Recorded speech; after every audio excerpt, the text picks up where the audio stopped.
Muito bom dia, boa tarde, boa noite para vocês que estão nos escutando no nosso segundo episódio do nosso projeto O Círculo. Não é só de nós três, mas de todo mundo que está participando com a gente. Então, hoje nós vamos falar sobre o pilar do rico, né? Como vocês viram no nosso primeiro episódio, esse projeto todo está baseado em três grandes pilares, que é o rico, o sábio e o saudável. E hoje nós vamos abordar o rico, por que que ele é importante na nossa vida. Então, vai ser um bate-papo bem descontraído e a gente vai aqui mostrar um pouco das nossas experiências, um pouco da importância de você aprender sobre a riqueza para a sua vida e como isso vai fazer você desenvolver e ser uma pessoa melhor em todas as áreas da sua vida.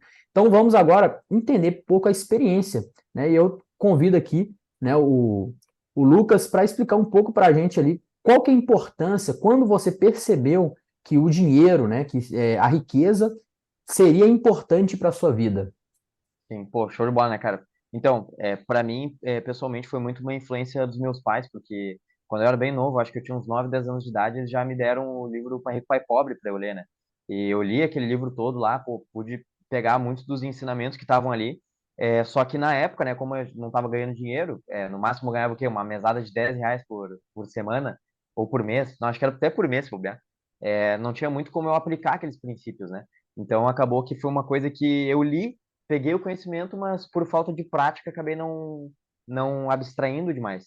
E daí, com o tempo, né, à medida que eu fui começando a trabalhar, fui começando a ganhar o meu dinheiro próprio, né, eu ainda tendo um pouco da lembrança de tudo aquilo lá que eu tinha aprendido lendo o Pai Rico, Pai Pobre, os outros livros da série, eu fui vendo que realmente, cara, se a gente não prestar atenção e cuidar do nosso dinheiro, não tem jeito, não vai ser por acaso, não vai ser por sorte que a gente vai começar a economizar, que a gente vai começar a investir, que a gente vai se tornar cada vez mais rico. Não tem. Isso não é o tipo de coisa que acontece de forma automática, né? A gente tem que pensar que o tempo todo aí existem vários profissionais de marketing que estão o tempo todo estudando as melhores formas de nos convencer a comprar as coisas. E se a gente não ficar estudando da mesma forma, como se proteger disso, como blindar a nossa mentalidade para essas influências, a gente vai acabar é, tendo aquele fluxo em que o dinheiro vem e sai, né? No momento, até que chega o ponto em que a gente chega no final do mês e a gente se pergunta, caraca, velho, para onde que foi meu dinheiro, né? Eu aposto que vocês já devem ter tido esse tipo de experiência ali, mas, pô, eu já tive, né?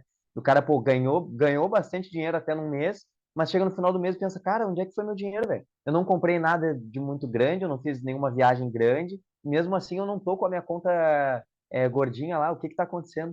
Né? E daí quando tu começa a parar para perceber que esse tipo de coisa é recorrente e que esse tipo de coisa não vai parar se não te dedicar a estudar e entender sobre o financeiro, esse tipo de coisa vai ser recorrente, vai acontecer cada vez mais, né? Eu acredito que, não sei como é que é a experiência de vocês com relação a isso, né? Mas foi basicamente quando eu comecei a perceber esse tipo de coisa que começou a me dar cada vez mais vontade de estudar sobre isso, né? Tá, então, eu vou contar um pouco da minha experiência, né? O que aconteceu?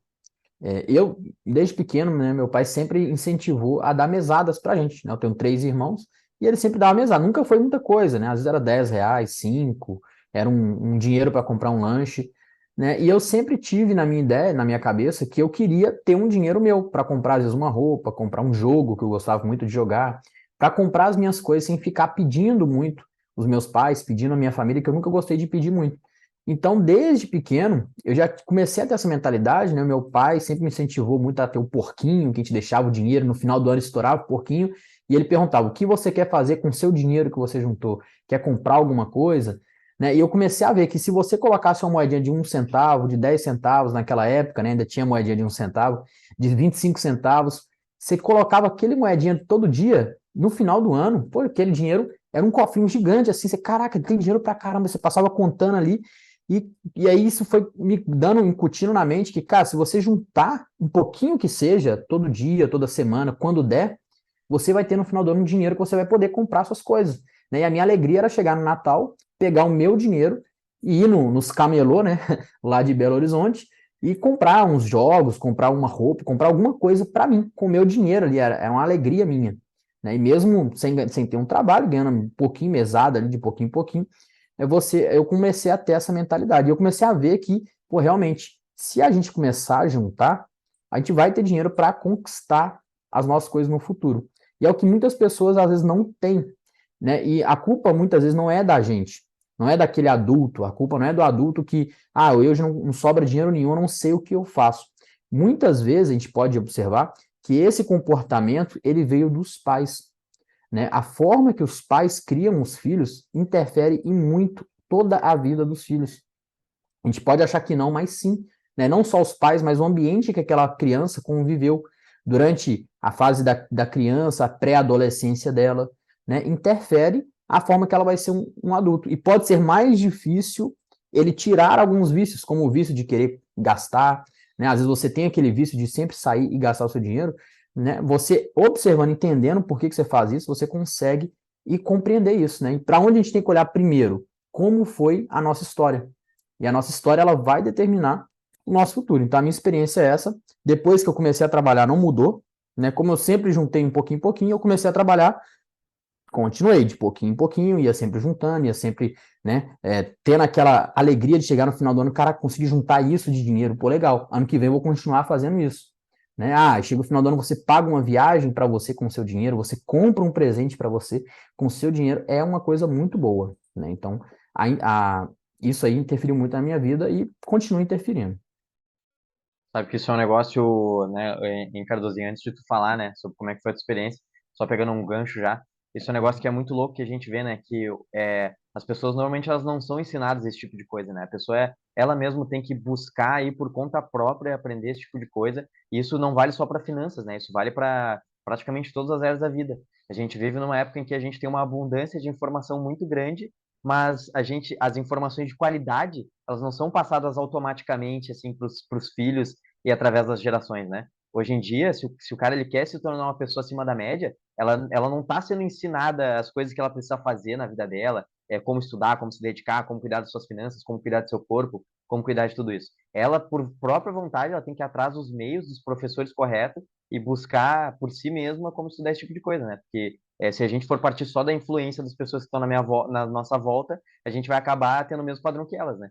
E eu não sei vocês, mas eu acredito que todo mundo, né? Se a gente for olhar a média das pessoas que tem na nossa volta, não digo necessariamente familiares e amigos, mas tipo colegas de trabalho ou pessoas que a gente vê na rua, a grande maioria das pessoas elas não estão felizes financeiramente. Então, se a gente só acompanhar e viver da mesma forma como elas vivem, a gente vai acabar tendo os mesmos resultados, né? Então, eu acho que é importante a gente também tentar sempre fugir um pouco dessa bolha, né? Estava acompanhando o que tu André tá falando agora sobre esse assunto. Eu acho que a gente tem que abrir esse parêntese e falar um pouco da origem do problema que hoje gera esse endividamento nas pessoas, sabe? E é bem o que o André falou, que tu complementou, ele é cultural. E eu acho que o problema realmente ele está em gerações e, e gerações que vieram desde a infância sem essa base sabe, do mínimo da gestão de financeira. Eu acho que a educação financeira como um todo, a base, que ela deveria ser um conteúdo disciplinar lá da criança nos primeiros níveis da educação. E a gente não tem essa cultura hoje. A gente, assim, aprende muito pouco. O pouco que a gente tem ou é da pessoa que tem a iniciativa, né, que ela vamos dizer assim, privilegiada por estar no meio de uma família que desde pequeno ensina, incentiva esse meio e esse conhecimento, essa busca por esse conhecimento, essa gestão, essa educação financeira como um todo, ou ela está no meio de pessoas que vivem em cima dessa bola de neve, sabe? O primeiro gasto para depois correr atrás do dinheiro para pagar as contas, e acho que esse é um problema cultural muito grande do nosso país. Sem querer entrar na política, né? Porque a gente tem essa capacidade de falar sobre tudo, mas voltando na parte da educação, sim, eu acho que é um problema, acho que todo mundo aqui já passou pela conta de chegar no final do mês, olhar o cartão de crédito e olhar assim, cara, eu gastei tudo isso mesmo. Isso que a gente ainda tem a ideia de ter um controle, né? Tem pessoas que simplesmente olham a fatura e dizem, parcela, vai entrando naqueles juros de cartão de crédito, vai se endividando e não sabe nem de onde começou a dívida. Então, eu acho muito importante, sabe? Eu acho que é uma área que a gente tem que estudar bastante, divulgar, né? E eu vejo que cada vez mais as nossas gerações, principalmente, estou menosprezando as gerações que vieram antes de nós, mas a nossa geração ela tem essa visão, né, de correr atrás de buscar esse conhecimento, de chegar no final do mês e eu conseguir pagar minhas contas, guardar, né, pagar a mim mesmo, botar meu dinheiro ali nas minhas economias, nos meus Uhum. investimentos e saber que eu estou investindo em mim, eu estou pagando o meu trabalho do mês, né? Que eu não trabalhei aquele mês simplesmente para pagar as contas, o meu consumismo, E o que o Lucas estava falando antes, sim, a gente vive num mundo hoje, principalmente a tecnologia facilitou muito isso, né? Com as vendas digitais, hoje tudo é muito fácil. E isso, a facilidade, ela gera essa emoção, esse tesão que a pessoa tem na compra, né? E esse desejo de comprar, comprar, comprar, esse consumismo que a facilidade das vendas digitais nos trouxeram, ela querendo ou não, elas geraram um novo vício, uma nova forma de vício para as pessoas. Com certeza, esse marketing todo, essa nossa vivência em cima das telas e a facilidade na compra, se ela não for devidamente controlada, se ela não for bem tratada, né, com fundamento, ela gera um risco para a saúde mental, eu diria assim, das pessoas, né? Porque o endividamento, Com ele com certeza, a pessoa certeza vai virando consumista, né? ela vai entrando nessa bola de neve infinita e é só ladeira abaixo. Mas eu acho que é Cara, você isso falou um aí. negócio, você falou que é uma parada cultural, né, que a gente não faz, e eu concordo plenamente. E eu queria perguntar para vocês de onde que vocês acham que vem isso. Na minha opinião, assim, tem vários fatores, né? Tem um pouco de política, né, que a nosso país ele tem um viés político que muitas vezes desmerece o cara que é um cara mais rico, que é um cara mais bem-sucedido, né? Tem raízes também, uma questão que nem o meu pai uma vez ele fez um estudo assim, que ele foi ver nas novelas da Globo como que eles tratavam o cara que era pobre e o cara que era rico. E daí ele viu que na maioria das novelas da Globo, tipo, 90% das novelas da Globo, o cara rico é o cara vilão e o cara pobre é o cara bonzinho. Então, esse é o tipo de coisa que vai criando o imaginário da pessoa, dela entendendo que a pessoa que tem muita grana, ela é uma pessoa ruim, né? Ou que ela chegou lá por meios ruins. Então, eu queria perguntar para vocês, assim, se vocês já pararam para pensar sobre isso, tipo, de onde é que vem essa coisa cultural, Cultura. né, que nos atrapalha de virar uma pessoa bem-sucedida financeiramente.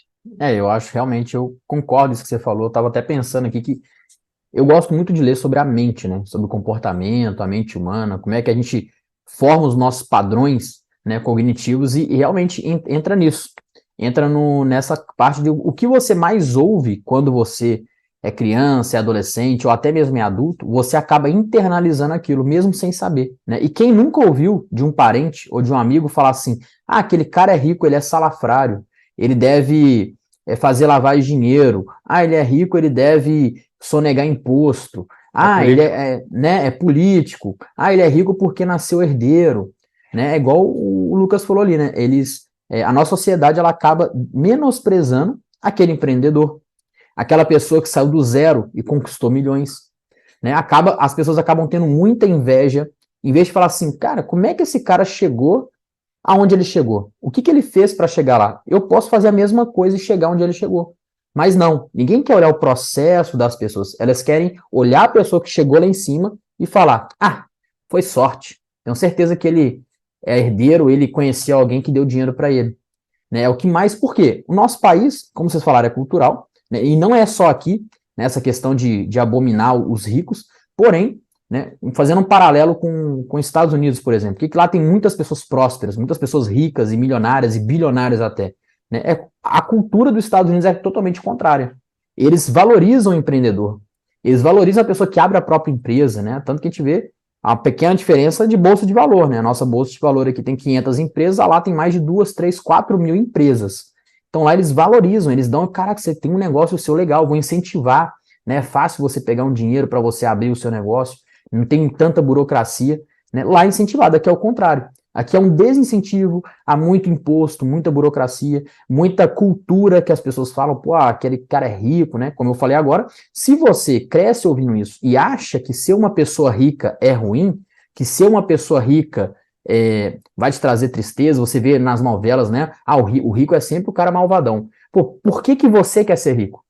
Né? Você pode querer assim, não, eu quero ser rico, mas se o seu subconsciente está programado a sempre você associar riqueza com coisa ruim, você inconscientemente vai buscar, né, a mediocridade, vai buscar ser pobre. Você pode não querer. Isso é muito interessante. Eu convido todos aí a estudarem um pouco sobre a mente. Você vai ver que tem muitos padrões que são inconscientes, né? Que você, pô, mas por que eu gastei sendo que eu não queria? É por causa disso. É a sua mente te levando para onde você mais acredita. Se você acredita que ser rico é ruim, por que a sua mente, o seu corpo vai querer ser, né, rico, se para você é ruim? Né? Então, primeira coisa também, a desconstrução desses padrões Se você tentar olhar pelo outro lado, sair um pouco daquela bolha, né? Nós vivemos em várias bolhas. Se você sair um pouco da sua bolha, você vai entender, pô, eu tô olhando de fora aqui. O que que aconteceu? Por que que eu acho que esses ricos são malvados? Por que que eu acho que esses ricos são assim? Ah, o mundo não deveria existir rico. Por que que eu acho isso? Né? Eu já consigo entender se esse rico gera emprego. Uma empresa grande, quantos empregos ela fornece? Né? Os ricos que às vezes ajudam alguém. Se eu quero ser uma pessoa rica, eu tenho que buscar o ponto positivo das coisas. Não adianta eu ser só pessimista, porque aí você vai acabar sendo essa pessoa pessimista. É o que eu acho aí a principal importância da gente entender e querer buscar essa prosperidade financeira.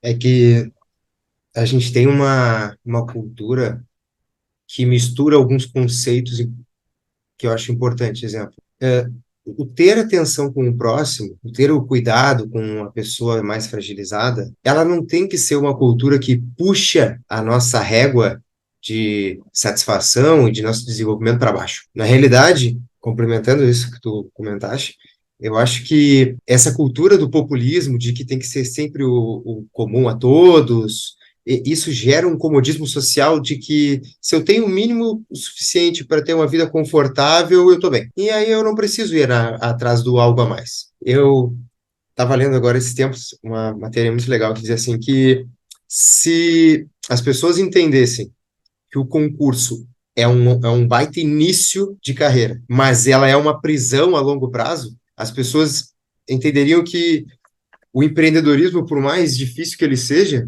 quando a gente fala assim de negócio, ele é um universo de opções à tua frente. Mas o que eu quero dizer com isso? Que quando a gente se limita a algo e a gente se acomoda naquela zona de conforto ali do mínimo necessário, a gente gera aquela sensação comum de que eu não preciso correr atrás de algo mais. E eu acho que isso é muito enraizado no nosso país, assim, um país que historicamente tem essa divisão social gritante, né? E é tema de inúmeros debates conservadores ou não conservadores. Eu acho que como um todo, como sociedade, a gente só vai crescer quando a gente virar a chave de que a gente precisa nivelar para baixo a régua. A nossa criança, ela não tem que entrar na escola, os nossos futuros, nós não temos filhos ainda, nós três, né? Mas eu tenho certeza que vocês viveram a mesma experiência que eu vivi.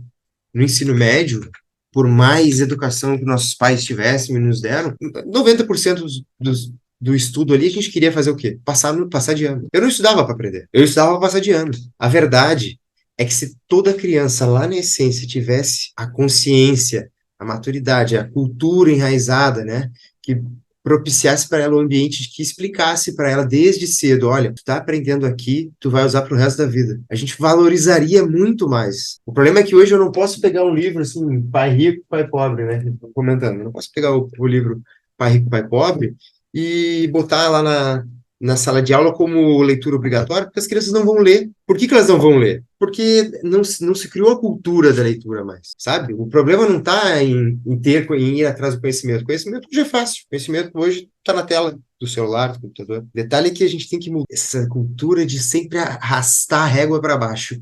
Não estamos conseguindo chegar nesse nível. Arrasta para baixo a régua um pouquinho. Ah, estamos bem. Não, vamos arrastar um pouquinho mais a régua para baixo. E assim é que a gente vai criando uma população cada vez mais pobre. A vulnerabilidade social, lógico, tem inúmeros fatores que causam. Mas o se conformar com a vulnerabilidade, eu acho que é o principal fator. E isso está lá na essência. E vem muito de encontro com o que a gente está dizendo, assim. Sim, as gerações que hoje já são adultas, elas têm um desafio maior. Por quê? Porque elas já estão com essa cultura enraizada. Mas talvez para salvar o futuro de uma geração, a gente precisa começar hoje a virar a chave de que eu não tenho que estar preocupado em passar de ano, por exemplo. Eu tenho que estar preocupado em absorver o conteúdo que está lá. O Politano, esses tempos, fez um post muito legal. Que o livro, não adianta ler o livro. Não adianta de nada eu ler o livro se eu não colocar o livro em prática, sabe? Aprendi com o meu amigo, a gente começa a fazer as leituras do livro, a gente anota, marca, vai lá no final, faz os índicezinhos do livro e vai marcando. Por quê? Porque tem que estudar o conhecimento que está ali. E essa cultura a gente não tem, a gente perdeu, sabe? Com certeza. E tu fala um negócio, né, sobre o populismo, assim, que mantém o pessoal acostumado para baixo, né? A gente vê, a gente vê até isso, né? Até tangenciando um pouco uma discussão política, né? Que não é o nosso foco. Mas a gente vê muito, tipo assim, quem que é o cara que hoje em dia ele consegue se eleger mais fácil no Brasil? É o cara que ele dá uma promessa de ganhos mais fáceis. né? Isso demonstra que a população ela está interessada mais nesses ganhos mais fáceis do que naquilo que é certo. Como é que eu vou dizer? Na coisa que pode ser mais complicada, mas que vai nos dar um resultado melhor, né?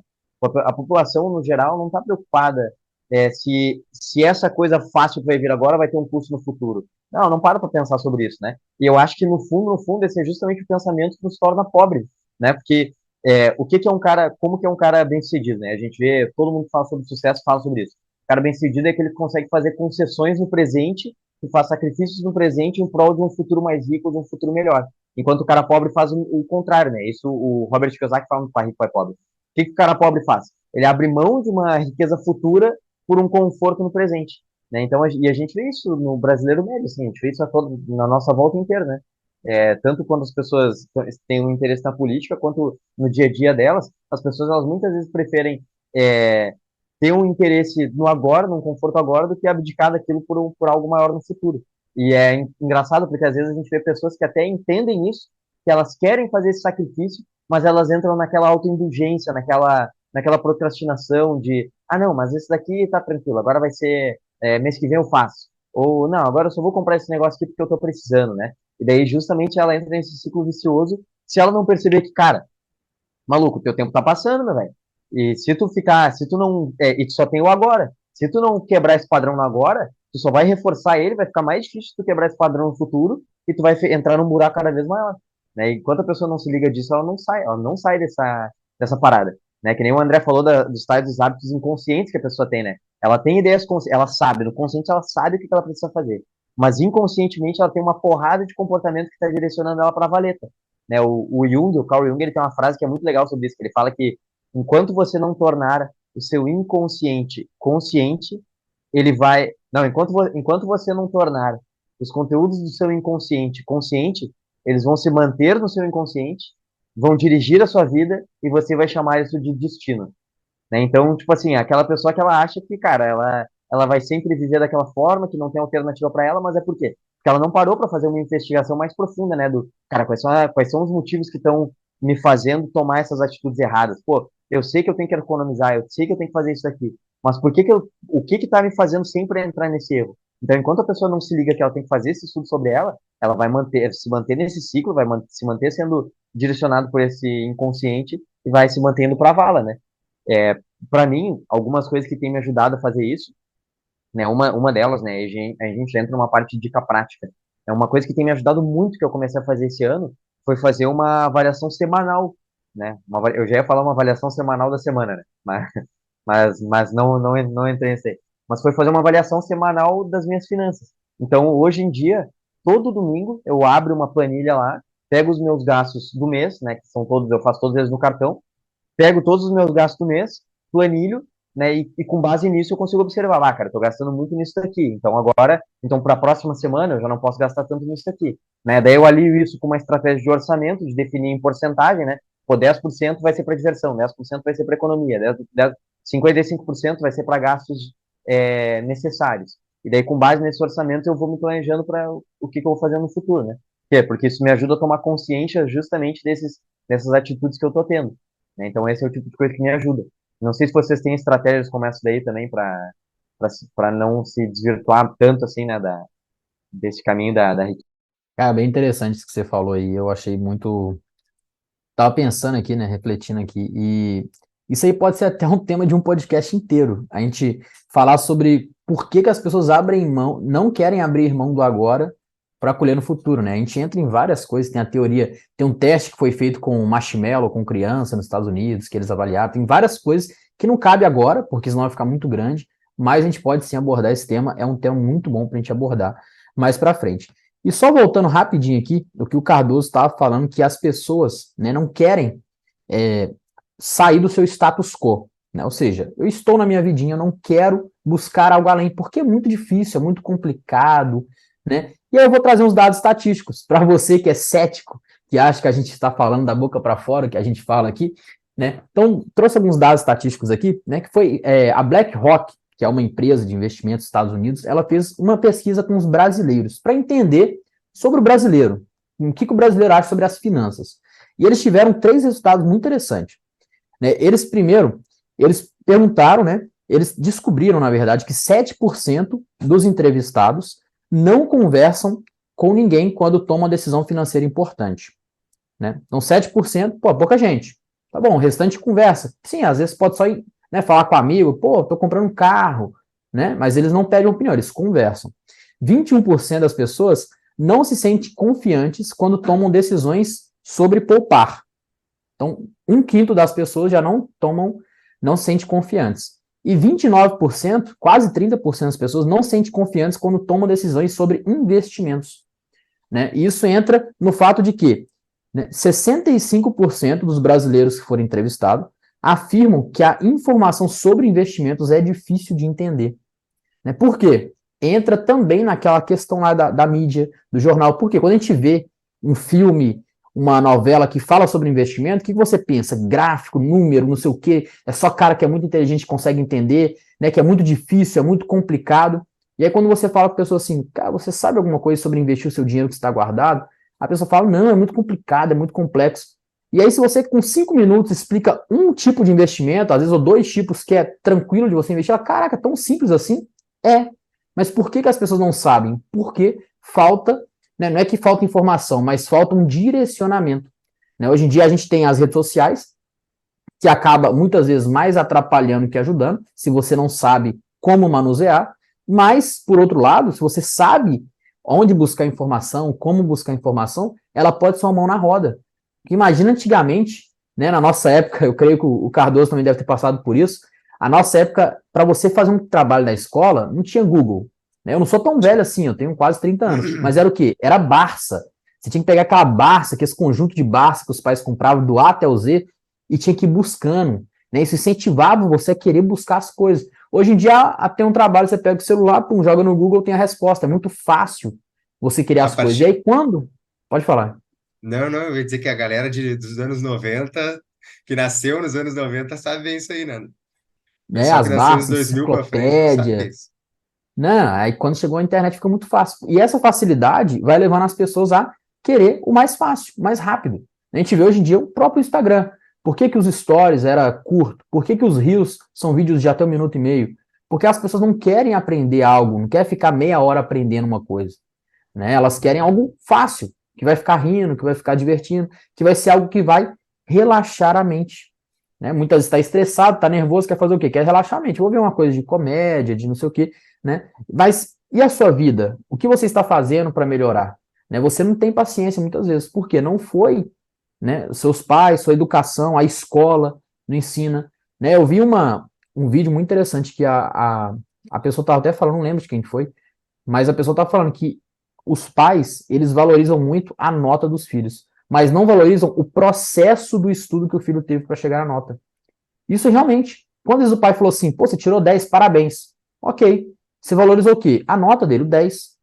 Mas se você falar assim, pô, filho, você tirou 10, pô, você estudou pra caramba, olha por que você tirou 10, porque todo dia você estava aqui estudando na mesa. Por causa disso você tirou 10. Ou não, filho, você tirou 1, por quê? Porque você não está estudando. Olha aqui, todo dia você está jogando bola. O seu amiguinho lá tirou 10, por quê? Ele está estudando, tem um processo para chegar lá. Não é só chegar e fazer a prova. Então, se os pais sentassem um pouco, conversassem, explicassem para o filho de 10, 12, 8 anos, 6 anos, né? Um filho de 2 anos, elas entendem muito mais. Hoje em dia, as crianças estão muito espertas, né? Mas é isso, é valorizar o processo. E as pessoas não querem hoje em dia o processo, né? Por isso que a gente acha que esse pilar da riqueza, do rico, essa pessoa rica que a gente fala, não é a pessoa milionária.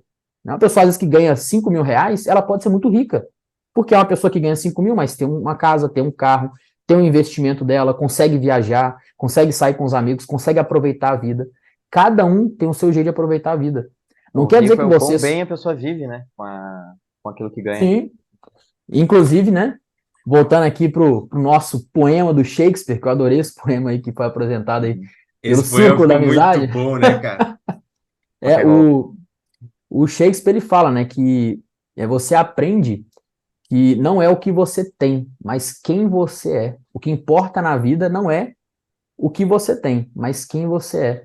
Então, o que que significa pra gente, né? Desde aquela época, o Shakespeare tem, né, centenas de anos que ele viveu atrás e ele já pensava nisso. Quero para você ver, o que importa não é o que você tem, não é o carro que você tem, a casa. E hoje em dia, infelizmente, a rede social ela traz o contrário. Ela traz que O que importa é você ter um carro. Por quê? Entra tudo o quê? Entra em filmes, documentários, novelas. O que que prega para todo mundo? Que, cara, você tem que ter um iPhone, você tem que ter um carro chique, você tem que ter uma casa chique de 2, 3 andares, não sei o quê, tem que fazer viagens internacionais, senão você vai ser triste. Se você não fizer nada disso, você vai ser triste. E o que que as pessoas começam a buscar? Somente isso. E aí, se ela não atinge, ela começa a ficar triste. E aí, se ela olha, cara, eu tô triste, mas olha, eu tenho casa, eu tenho família, eu tenho pais, eu tenho irmãos, ela não percebe isso, né? Muito interessante isso aí. Ô, André, André, e legal também, né? Pode falar. Fala aí, fala aí. não, vai lá, vai lá. É bom, Tá, cara, é bom quando a rapidinho. gente tem bastante assunto. Sim, sim, a gente vai puxando a linha e não para mais, né? Mas, O cara, problema é é legal esse. pensar sobre isso porque a pessoa pode se perguntar, né? Pô, mas como assim? A ideia é ir atrás da riqueza ou não é ir atrás da riqueza? E aí que vem um pulo do gato que eu acho que pode destravar a mentalidade de muita pessoa para conseguir ir atrás, né? A pessoa, ela vai se tornar uma pessoa rica, pelo menos é isso que eu acredito, na medida em que ela se tornar uma pessoa melhor, né? À medida que ela se tornar uma pessoa cada vez mais disciplinada, uma pessoa mais organizada, uma pessoa mais inteligente, uma pessoa que consegue estudar mais, uma pessoa mais carismática, que trata as pessoas melhor, isso tudo vai direcionar ela para a riqueza, né? Então, a pessoa procurar a riqueza, ir atrás da riqueza, é uma forma de ela se desenvolver, né? Eu acho que a busca pela riqueza ela se torna uma coisa patológica, uma coisa ruim, quando ela busca a riqueza simplesmente pela coisa material, né? Que é exatamente o que o André falou, que é a pessoa que, tipo assim, ela busca só o iPhone, ela busca só o carro, e enquanto ela não busca o próximo iPhone, enquanto ela não tem o tênis melhor, ela vai ficar infeliz. E eu já conheci pessoas assim, né? Já conheci meninas assim que, pô, ela comprava um negócio e daí ela postava e ela tava tri feliz com aquilo. E enquanto ela não comprasse o próximo negócio, ela ficava infeliz, de verdade, né? Então é o tipo de pessoa que a gente vê que entra uma patologia da coisa,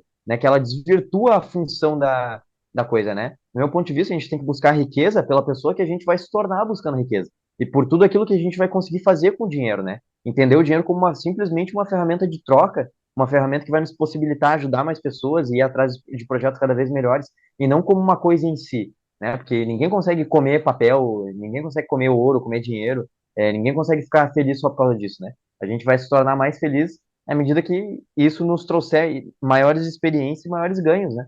Na nossa vida. Cara, sabe qual é o mal das pessoas hoje?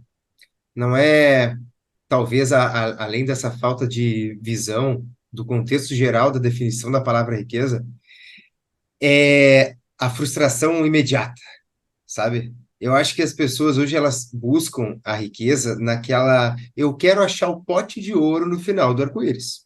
E eu vou começar um projeto, e esse projeto vai ser maravilhoso, e aí o projeto não dá certo. E a minha vida acabou, e aí a decepção, vem o fracasso. Tony Robbins tem nesse livro aqui que eu tô lendo agora, acho uma frase sensacional, né? Na realidade, a ideia do livro ele fala que é despertar o gigante que tem dentro da pessoa. E ele fala que todo mundo, todos nós temos sonhos. Todos nós, sim, temos sonhos. O que faz ao longo da vida que a gente desista desses sonhos?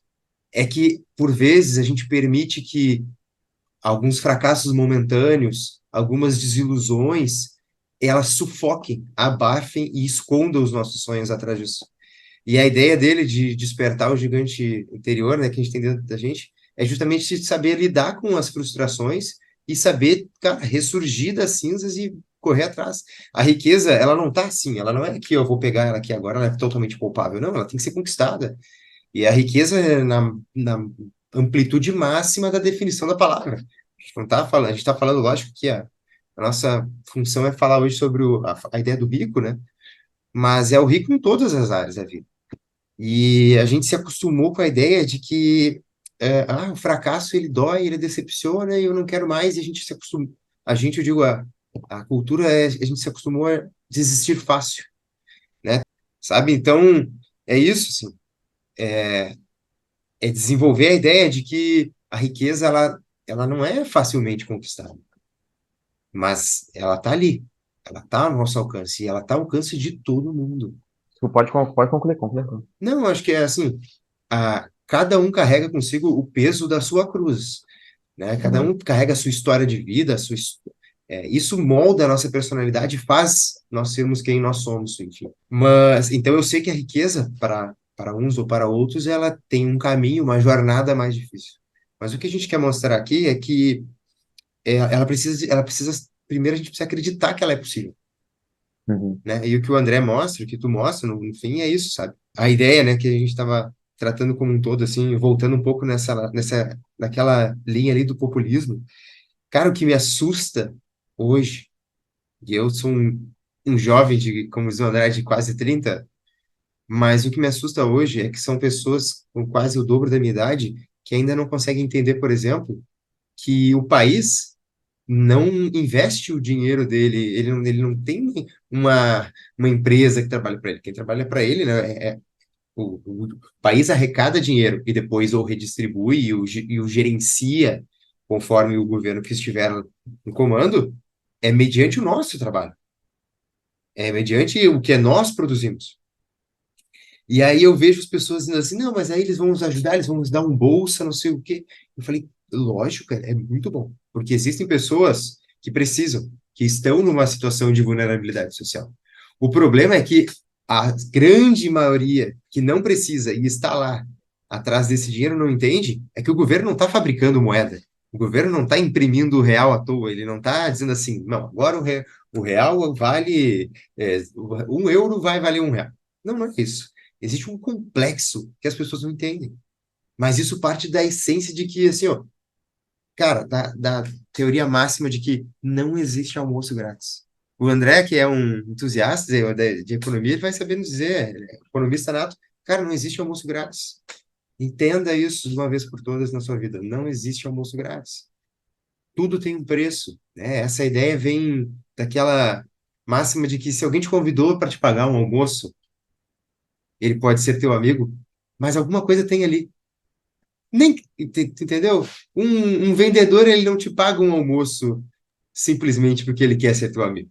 Um vendedor É te paga um Renaudet. almoço para te vender um produto, entende? Então tudo tem um preço.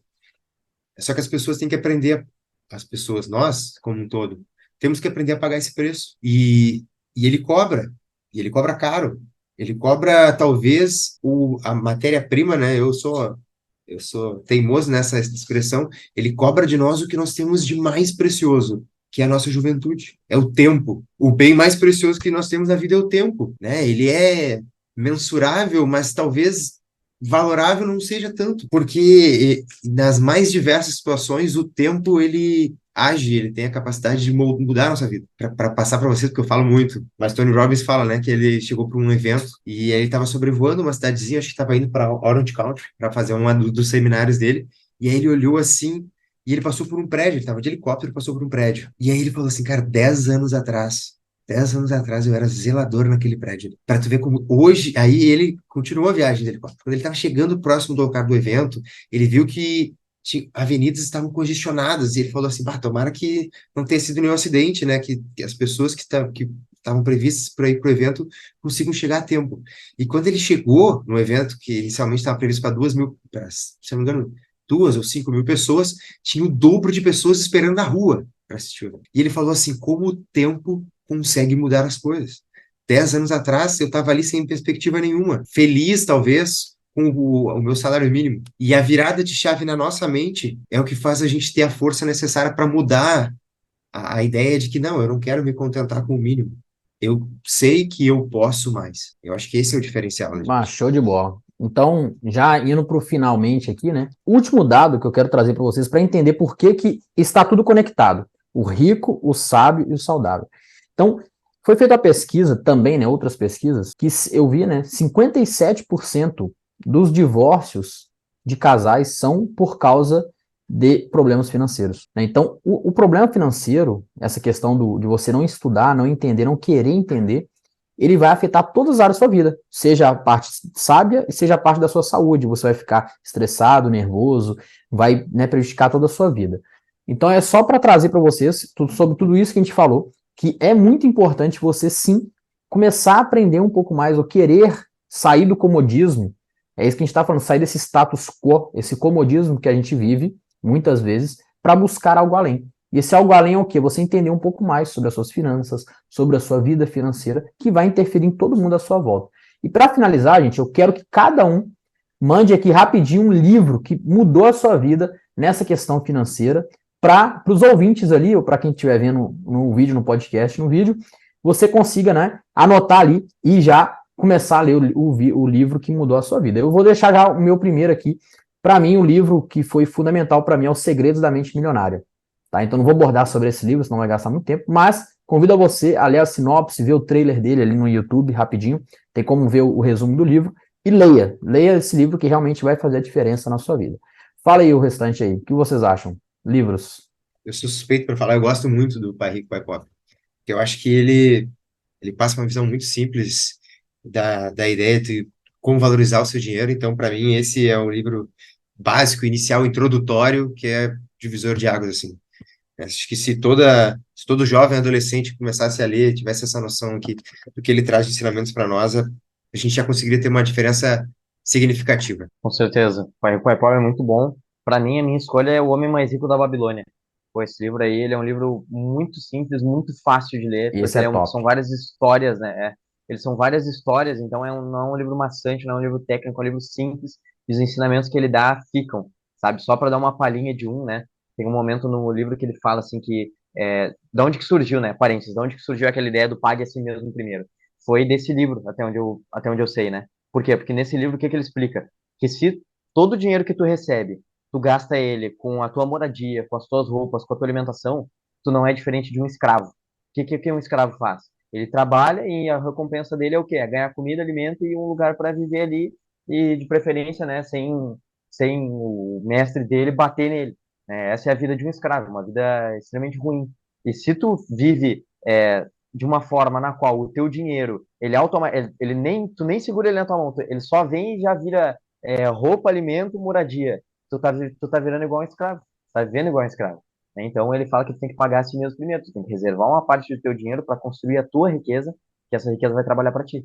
Né? Então isso daí foi uma coisa que mexeu muito comigo, mas com certeza não é o único ensinamento do livro e não é o mais poderoso, né? O livro é cheio dessas aí. Então para mim é esse daí, O Homem Mais Rico da Babilônia. Show de bola. Então, espero que vocês tenham gostado desse nosso segundo episódio. Lembrando que os próximos dois nós vamos falar sobre os outros dois pilares, que é o sábio e o saudável. Tá? Então, ficamos por aqui. Muito obrigado pela presença, por você nos ouviu. Não deixa de deixar suas 5 estrelas no Spotify, de recomendar para algum amigo, compartilhar ali. Contar para a gente também sobre a sua experiência financeira. A gente gostaria muito de saber um pouco mais se você concorda com o que a gente falou, se você discorda. Né? Nós somos abertos a qualquer tipo de opinião. Né? Então vamos nos despedir, gente, para a gente poder aí, né, partir já pensar no próximo podcast para nossos ouvintes aí. Muito obrigado a todo mundo que nos esteve presente até agora.